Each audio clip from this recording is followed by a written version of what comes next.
I walked into my GCSE English language exams knowing I was going to get grade 9. So when it came to results day, I opened up the letter and there they were. This video will teach you how to get the very same results, providing you put in the effort. And of course, you already know timestamps will be included in the description so you guys can skip around as necessary. But make sure you stick around till the very end to find out what the most underrated way of getting a grade 9 in GCSE English language is. And no, it's not just doing past papers. First thing I'll have to drill into everyone's minds is to make sure you know that paper inside and out. For the next few months, you and those GCSE English language papers are going to be like this. You're going to wake up and go to sleep thinking of the paper and just thinking of every question, every possibility that can come up. So when you go into that exam hall, you already know you'll get that grade 9. Just to do a quick run through, for those of you who don't know, in the 2 English language GCSE papers, there are 10 questions in total and they're numbered 1 to 5 and then 1 to 5. Question number 1 is that multiple choice one where you pick out words from a source that you're given. So for the rest of the questions, apart from question 5, I'm going to discuss mainly paper 1. But yeah, question 2 is you just analyze the text like those standard essays you get if you've done it in Inspector Calls or Macbeth or A Christmas Carol. It's essentially just going through, picking out pieces of the language and then talking about why it evokes a certain emotion or why a certain theme is being brought up. Maybe it's biblical, maybe not. Question 3 is kind of the kooky one in terms of the source, because you've got to talk about the structure and how the author structured it to make sure it interests the reader. For this question, what my teacher says, and I think the best tip that I probably got for this, was to just think like a filmmaker or a director. Just think of the different types of shots that are used, wide angle, a shorter, more specific one. So at the start, they might be talking about the setting, like the whole background. You're going to be talking about a wider shot. And then when it hones in on a specific character, it's going to be more specific and in tune to that character in terms of their emotions, feelings, and viewpoint. Question 4 is another type of the same question, and it's just using a smaller part of the source. And what I like doing for this question, or what I did, is I pretended to be a lawyer. So in my exam for 2022, I remember, it was asking about why the mother was more protective over her baby than the husband. And what I did for that was I argued and pretended to be a lawyer arguing for the mother over the father or something. And it kind of is crazy to think about it like that. But when you do think of it like that, it's really easy to get those points across and in a manner that is direct so the examiner knows what you're talking about. So question 5 for paper 1 is that creative writing one. For paper 2 is the article/letter.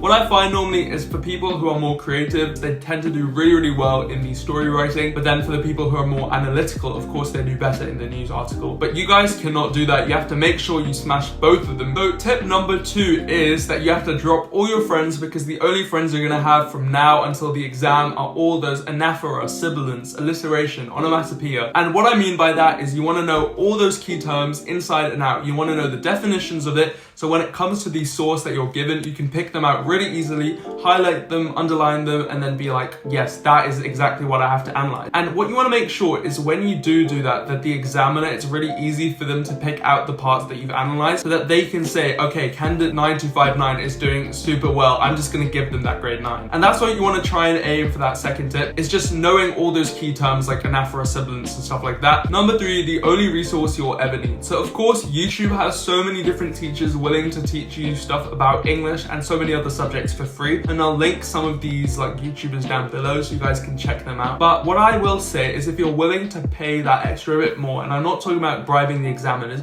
then the best resource, the best paid resource I've ever used or seen being used is Save My Exams. Save My Exams is not sponsoring this video, but she has sponsored the channel in the past. And I can absolutely vouch for her and say there are some of the best resources created on the internet. Tip number 4, you guys already knew this was coming, but it's to do questions. And I say this in all the different types of grade 9 videos that I make, but doing questions absolutely changes the way you approach different papers, different subjects. And this goes for science and everything, but specifically in terms of English, you don't have to write pages and pages every day. Even if you do one question every weekend until your mocks and the actual exams, you'll get so much practice that in the end, it'll be really easy for you when it comes to the actual exams. One thing I do recommend is if you do it on the weekend, then on Monday, just go show your English teacher, ask them what you could improve on, and then for the next week, just do that and keep doing that until your exams, and you'll honestly do super well. So finally, we've gotten to the most important tip in the video, and that is timing. If you don't stick rigidly to your timings in the exam, you run the risk of running over time for some questions and then not having enough time to do the 40 marker. And I know some people do the 40 marker first, but I think that's just too much effort. So instead I go from the start to the end of the paper. So that's why you have to make sure you stick rigidly to your timings, and I'll try and find a resource of the amount of minutes that you should spend on each question. But what my general rule was, a mark a minute plus 2 to 5 extra minutes gave me enough time to write everything I needed in a really direct manner that would make sure that I get that grade 9 really easily. So using that technique, I did finish 10 minutes early for each paper, and I did think at the time that I had screwed up massively, but luckily I hadn't, because now that I think of it, having done the timings so often and just doing the questions over and over again, I'd gotten so used to them that they just became natural to me. So when it came to the actual exam, super easy for me to write everything out and then still have time to spare to go back and check questions. But yeah, if you did enjoy this video and it helps you out, please consider liking, sharing, commenting, subscribing, and I'll see you guys next week with a brand new video.